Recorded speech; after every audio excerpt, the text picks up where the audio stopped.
Laura? Good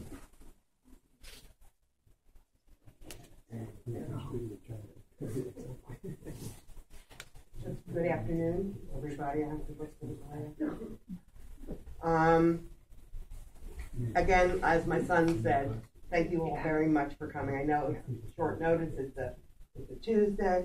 That's what I usually like. Anyway, I wrote a little something, not in rhyme, for anybody who knows me. And this is how it goes. My dad was a difficult person at best. Anyone who knew Herbie Baum knew this. But they also knew about his grand passions. They included first and foremost his beauty, Greta, his grandchildren, and his family. Herb loved classical music, especially opera, and I was his guest on many occasions once he found out that Greta only enjoyed the opera through a Valium haze. Herb and Greta traveled extensively. They saw things that no longer exist. He was proud to say that he had been on every continent and almost every country except India. Greta refused. Herb was an ardent Jets-Mets fan. I remember sitting through double-header afternoons at Shea. I did, however, make the conversion to Yankees-Giants upon my marriage to Jerry Tepper. During his lifetime, Herbie was very adamant about the education of his family. All of his grandchildren graduated from college. He and my mom paid for my brother Michael's and my degrees. He made sure that we attended Hebrew school and filled us with a pride of our rich heritage. Herb adored his family. One of his favorite people was Shmuel Meyer, Stephen Baum. Stephen was his first nephew, and Herb maintained a long and loving relationship with him, Dorothy, and their family. Herbie was proud of Stephen in so many ways. Herbie was always available to drive to a new restaurant, a new place. He loved making friends with the serving people and their conversations. He did. And everybody at the table always groaned. And their conversations always came around to traveling. He made a big fuss about country of origin if the person had any accent whatsoever. And Herb spoke to everybody. He was not snobby.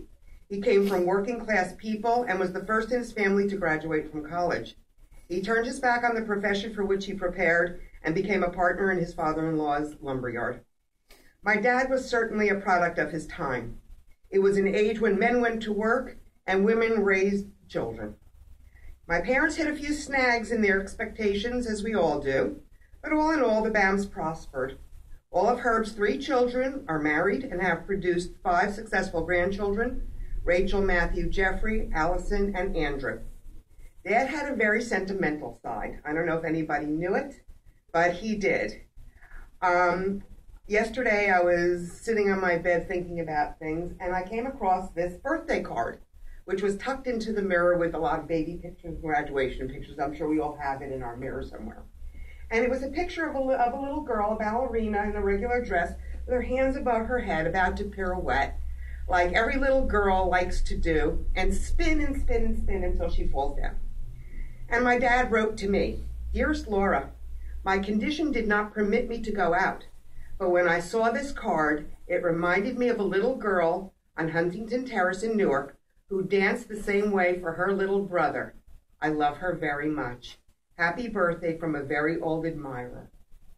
And that was from my dad. When we bought our first home, my dad assisted us with a down payment. And unbeknownst to me, until 2 days ago, I found out that he had given my husband, Jerry, the money in his military prayer book. And he said to him when he gave him this gift that he hopes that he will someday be able to do the same thing for his children. And that really struck a chord in me because my father was a passionate man. And everything he did with grand passion. And I really, really respect that. In closing, Herbie Baum left his mark on this world. His emphasis on learning, educational excellence, and traditional values enriched his family and made us what we are today. We learned to maintain relationships and value each other. In that regard, I consider myself to be a very lucky woman. And as he told me on numerous occasions, he only hoped that I would be able to provide the same for my family. I cannot thank him enough for that. Thanks again.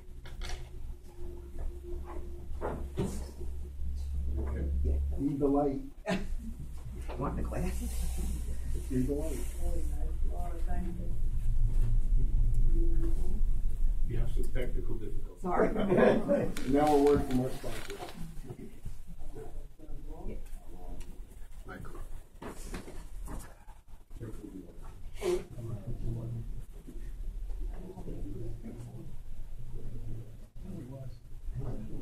This is what my father used to look like.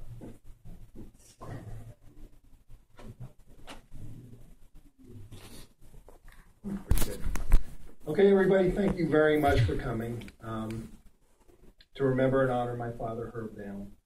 I know a lot of you have come a long ways. It's not easy to get here on a Tuesday. But I'm sure as you've started to hear from those that knew my father, he was a very complicated yet intelligent person.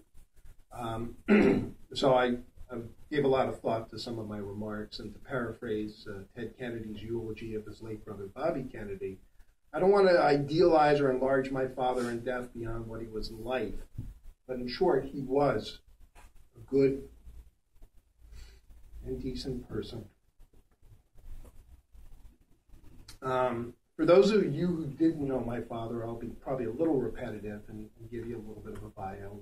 I'll share some things that already. I did a good job in prepping the rabbi because he stole my thunder. But my father was born in 1927 to Ruth and Louis Baum in Irvington. He came from modest means. My grandparents were. My grandfather was a tailor, and my father grew up above the shop in Springfield Avenue in Irvington. So my grandparents were not in robust health, having come over from Europe, and they passed away in their early 60s and late 50s. So as a result, my father was the last among three children, and he was guided by his older sister and brother, Aaron and Blanche, with whom he had a close and loving relationship until they passed away. My father was a great student. He graduated from high school number 2 in his class, Irvington High School, Edward H. Morrell High School. And I'm not sure many of you know this, but another graduate of Edward H. Morrell High School in Irvington is Queen Latifah. So my father and the Queen. And that is a true factoid. As the rabbi said, he was a veteran. He served in the Army for 2 years, and he was on his way over to the Pacific Theater. He was being ready for the Battle of Japan before they dropped the bomb. And I am personally here to tell everybody I'm glad they dropped the bomb, because he would not have been here. His eulogy would have occurred almost 70 years ago. So God bless the USA, I guess. My father went to college, first member, largely on the basis of the GI Bill.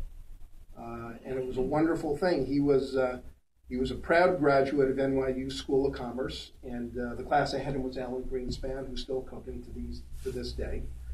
He often said, my father said, he chose not to go to Columbia because it was 50 cents less per day to commute, so he decided to go to NYU, and he was a proud Violet.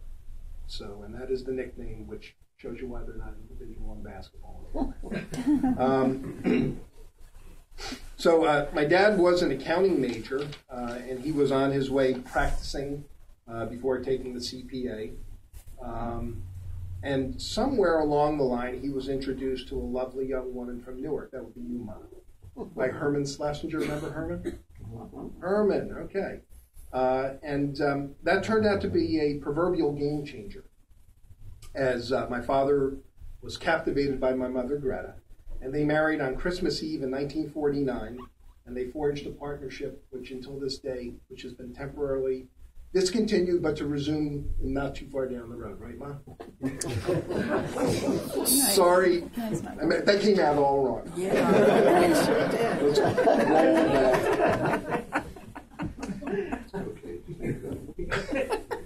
Anyway, my father worked for his father-in-law, Max Uden, at Baron Uden Lumber Company. And the other key employee at the time was my mother's cousin, Lou Fishman, who was my father's long-term business partner, friend, and hero for over 60 years, and preceded him in death 2 years ago. So from the date of their marriage, Mom and Dad raised a family which included Laura, Ruth, who is unfortunately unable to attend today, and me. They also had 3 beloved other kids from the feline community. I know my friends over there are laughing. But that would be Pete, Lotus, and Jade. Right, Mom? So I won't bore you with any more details. I'll just talk about a couple of his passions, and then we'll proceed on to the end. My father was a Mason, and he was very, very proud with a 60-year affiliation. He was a member of the Azure Masada Lodge in Irvington, New Jersey for most of that time. And his nephew Stephen was brought into the fold by my Uncle Aaron, his father, and my father. And many years ago, I think it was like 1963, we took a family trip to Washington, D.C. And we did all the usual, the National Archives, the White House, and Arlington Cemetery. But we did take a side trip. We went to Alexandria, Virginia, and went to the National Masonic Temple. And my father was very fond of telling us time and time again, did you know that George Washington and Harry S. Truman were fellow Masons? So anyway, I think I showed you that picture. That's what my father looked like. Every Tuesday he would suit up in his tuxedo and go down to Irvington on Springfield Avenue. That's where the lodge was, right? And who knows what they did? Only you guys do. I don't want to know. Sports. I'll set the record straight. My father was an enthusiastic sports fan. And I will tell you that he was a New York Giants fan, and the only reason he became a Jets fan because you can't get Giants tickets. But I will tell you, Lori, confirm if correct, we always prayed for the Giants to win on Sunday because our domestic bliss was dependent on Fran Tarkington and Homer Jones. Yes, indeed. So now for the Mets. My father was a longtime Met fan, as am I. I did not turn coat and root for the Yankees, although we did go to the Yankee Stadium for the Masonic game annually. And Lou always came along. And in those days, you could buy beer, and they passed it down to me. So I would tell you that I wasn't loaded, but I had enough to take the edge off. So those are fond memories of the old Yankee Stadium. My father was a news junkie. He read the New York Times and the Star Ledger every day, cover to cover, and then he watched the news to verify what he read. So now as for the opera, the bane of our existence. I found out yesterday from Stephen that my father apparently was some type of side extra, which obviously he had to be in a non-singing role because he couldn't carry a tune. That's passed down to the next generation as well. Now, every Saturday afternoon, we would tune in on the porch. The Texaco presents the Metropolitan Opera with Milton Cross. I told you that, Jeff, right? And it was agony. And it was agony not only because of the opera, but because my father was deaf. So he turned up the radio. And we were tortured with that, which is why I like show tunes. So, incidentally, the last opera my father attended was a little over a year ago. Stephen took him to the Met to see Don Pasquale. And according to Stephen, he was singing along with the arias, which must have been like two cats making love. That's all he could do. Education, I think we've covered that adequately, but he really did inculcate us with his values. And I know he was particularly proud that all 5 of his grandchildren graduated from college in his lifetime. That's a real interesting and something for him to be proud of. Now, something that nobody touched on. That would be trivia. Jeopardy. Yeah. Laura, you remember in Hanukkah playing Jeopardy with the... Yes, I did. Well, first of all, that was my father. It's a perfect segue for education because my father knew very arcane bits of minutia, such as the metal band that connects the eraser to the wood part of the pencil is called a ferrule, which is also a golf term. And does anybody know how many stitches there are in a baseball? That would be 104. But his love of trivia spanned 3 generations. Obviously, him, my sister and I, and my daughter Allison is pretty good at it as well. So whenever we were watching TV and Jeopardy happened to be on, everybody would scream out the answers, which I'm not sure is unique to our family. But it's something that really characterized the Baum household on a daily basis. Travel. My parents were globetrotters. I think the only place they didn't go was Africa. I'm not mistaken. Maybe they did. Maybe they did. China, Japan, Hawaii, Alaska, South America, Central America, Jamaica, Russia, Poland, Australia, New Zealand, and Israel a few times. And my father collected pins from around the world in a red bucket hat that must have weighed 15 pounds, which, pardon me, I think may have contributed to his stroke. So. And now on a more serious note, a word about his faith. My father was a person of great faith. He was born and raised Orthodox, had a Jewish education, and came back to it really at the end of his life. It was only after the Army my father discovered the joy of treif, which for our Gentile friends means non-kosher. Things like cheeseburgers and shrimp and lobster, which my father wholeheartedly imbibed in and enjoyed. Sorry, Rabbi, but forgive us. And as we have noted, he was a regular congregant at B'nai Israel, where my sister and I received our Jewish education, and a shul or a synagogue that my grandparents, his father and mother, founded many, many years ago.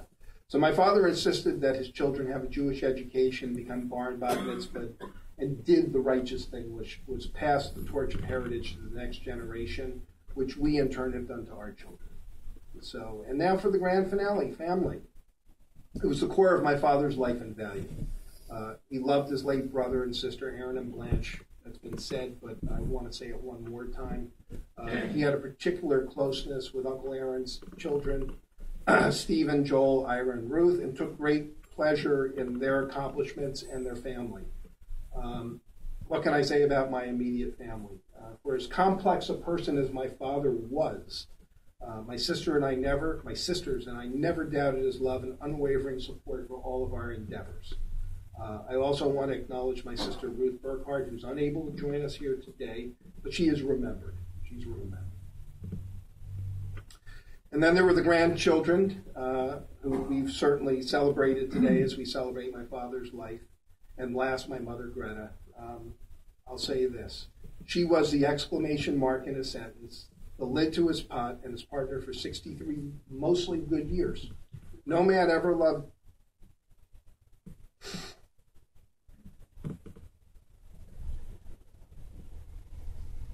No other man loved his wife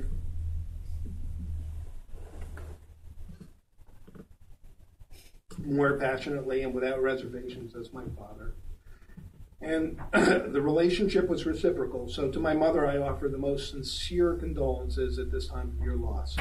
And I'd like to close by saying thank you to my sister Laura, who's been there every step of the way, my cousin Stephen, who's been there, and for supporting this last phase of my father's existence on earth. So when it comes down to what do you say about a man, when you've outlived much of your family, your peers and your friends, a few stories and remembrances which we've shared today.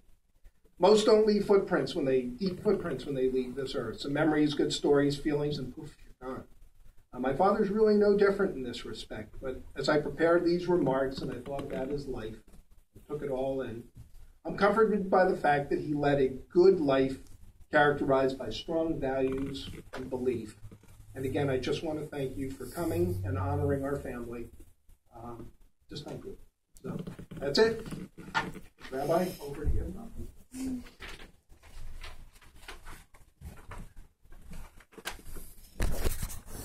Shiva will be observed at Lauren Cherry Peppers at 501 Shepherd Court, Hillsborough.